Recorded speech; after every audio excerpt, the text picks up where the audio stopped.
My name is Dr. Anthony Levatino. I'm a practicing obstetrician-gynecologist, and I've performed over 1,200 abortions. Today I'm going to describe a third trimester induced abortion, which is performed at 25 weeks to term. At this point, the baby is almost fully developed and viable, meaning he or she could survive outside the womb if the mother were to go into labor prematurely. Because the baby is so large and developed, this procedure takes 3 or 4 days to complete. On day 1, the abortionist uses a large needle to inject a drug called digoxin. Digoxin is generally used to treat heart problems, but a high enough dosage of digoxin will cause fatal cardiac arrest.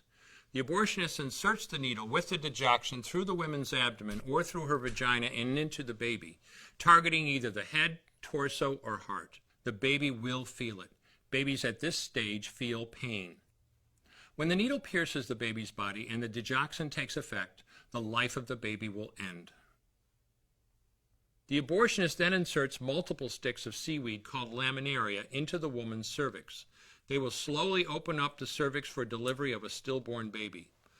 While the woman waits for the laminaria to dilate her cervix, she carries her dead baby inside of her for 2 to 3 days. On day 2, the abortionist replaces the laminaria and may perform a second ultrasound to ensure the baby is dead.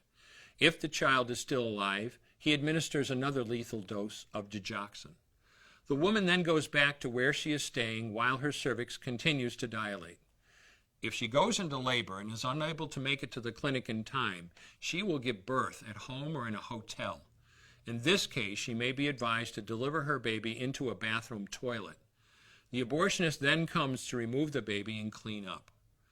If she can make it to the clinic, she will do so during her severest contractions and deliver her dead son or daughter. If the baby does not come out whole, then the procedure becomes a D&E, a dilation and evacuation, and the abortionist uses clamps and forceps to dismember the baby, piece by piece. Once the placenta and all the body parts have been removed, the abortion is complete.